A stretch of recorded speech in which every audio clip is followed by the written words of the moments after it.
First off, I'd like to say that my thoughts and prayers are with the families of the people that were attacked in Orlando.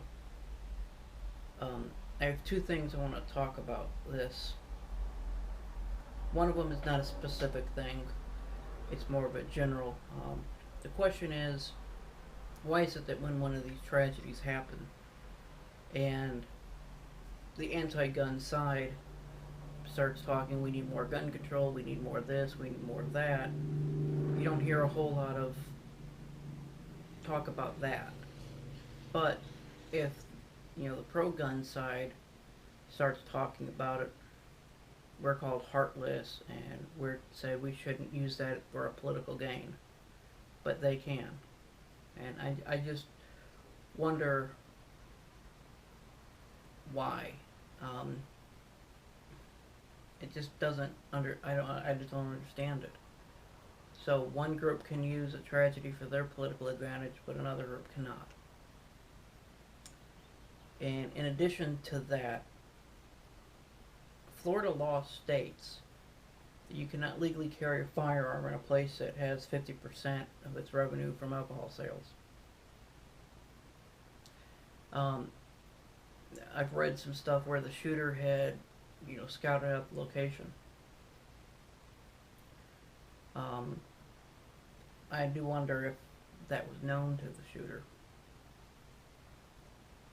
And if so, it's kind of interesting that maybe he picked the location because of that.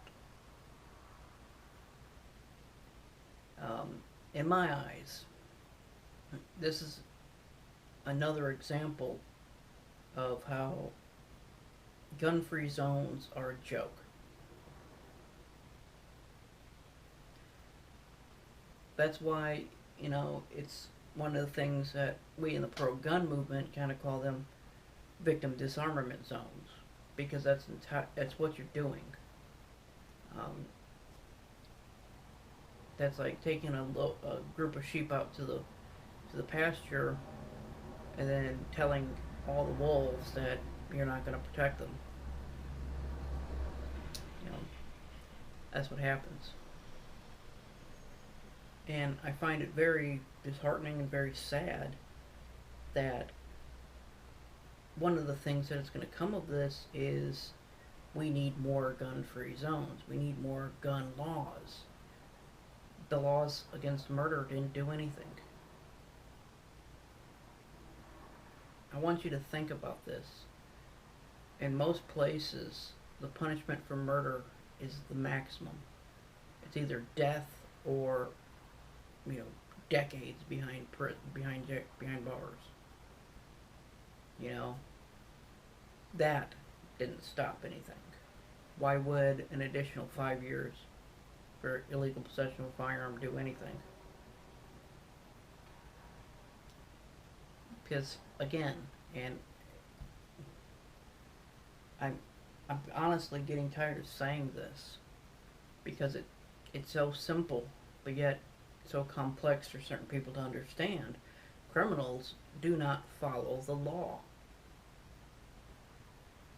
You tell them they can't drive without driver's license and they drive. You tell them they can't buy drugs and they buy drugs.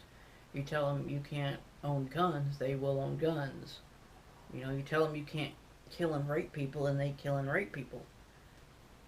The only people that are affected by gun laws are honest citizens that are not breaking those laws. So how is any gun law going to do anything?